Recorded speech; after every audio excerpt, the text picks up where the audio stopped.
Hey, this is Wayne with Family Acreage Farms.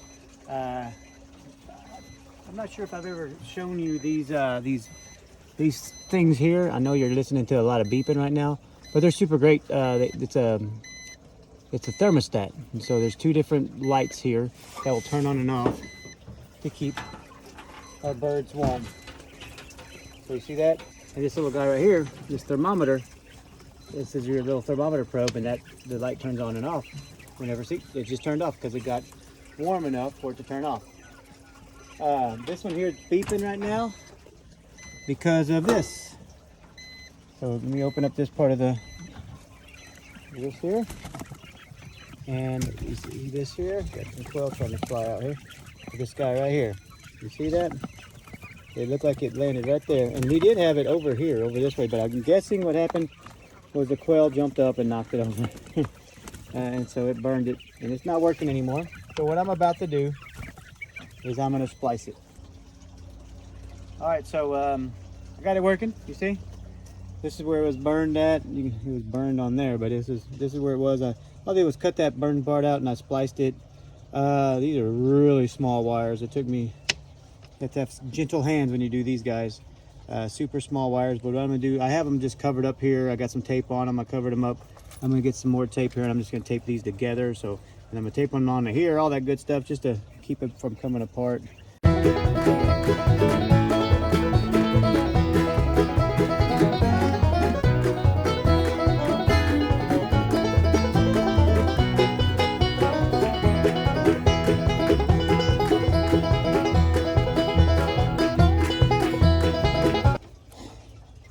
And if you see here, I put it through this part of the tin up here. So I thought I had it through the tin. Look over there. You can see it where it's through the tin right here. So it came through the tin, but quail jumped over and knocked it over there. So this one won't reach. But this one, I guess, over here, you look at this one. This one, it must have been here or in this one, and the bird just knocked it over just enough. But what I'm going to do now, so whenever you have a thermometer for your birds and your brooder, you want to make sure that you're checking about how tall they are. You want to see how tall that bird is. Right about there, and so that's where their little head is, and so this thing will turn on and off with it. If you just have it way up here, they may be baking down on the bottom. You need this the temperature probe nice and low. But I'm also going to use this now, which I should have used in the first place. What are those? Zip ties. And what's cool about these zip ties? Well, I'll put them in the link. I'll put a link to them. But these things are reusable. So these things are cool. See this here? They go together like that. You see it on there? And then you go like this, you push that little button there, and it just slides right out. Now you can always reuse a zip tie anyway using your pocket knife, but this is great. And they're cheap.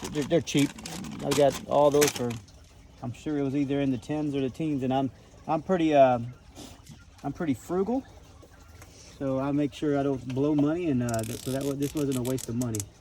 There you go. That'll hopefully hold it in place a little better, and quail don't care about zip ties. So that's there. I'm going to zip tie this one to it anyway, just so they don't knock it off as well. And then that's about it, I guess.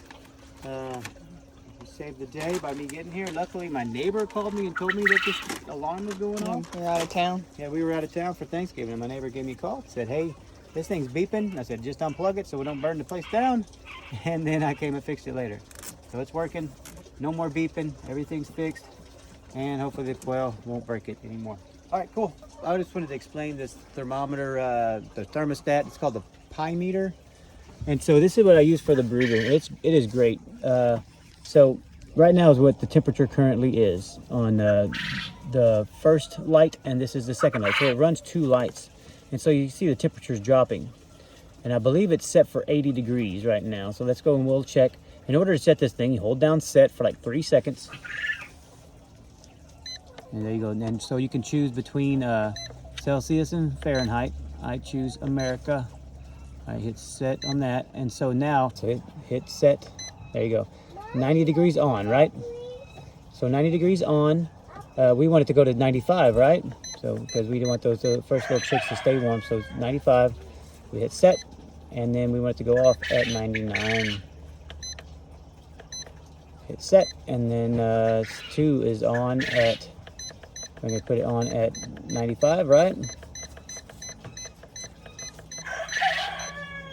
set and off at 99, and then hit set, and then we save, and it should be saved. Let's go back and look. You can see the other one's going up already. The thermometer is set, 95, 99. That's one on and one off. Set, 2 is on at 95, and 2 is off at 99. Hit set and save. That's it. So they're set, and you can see this one here underneath me is going up. And I always do this. One thing I do is, these are both 250 watt lamps. But I use a red one and I use a white one. And during the summer when it's hot, I'll use a 125 and a 250. That way the birds can move between one or the other. They find a comfortable zone. But with the lid closed and everything, it balances out pretty well. But during the winter, you have to have this thing set, especially when it starts getting into the 30s. You got to fight that temperature. Once it hits that 90, then it has to fight to go all the way up. Sometimes you come out here and it's in the 70s, so you got to keep it up high, or just where it doesn't turn off and it just stays on. So I wanted to show you the Pymeter, and that's it. Try this Pymeter out. I leave the link down in there. Try it out for your birds, and tell me what you think about it. I think it's great. It works great unless you burn it in half. All right. So tell me what you think about it, and let me know what you think about it. I'd really like to know that because unless you know a better one. Cool. All right. Thank you.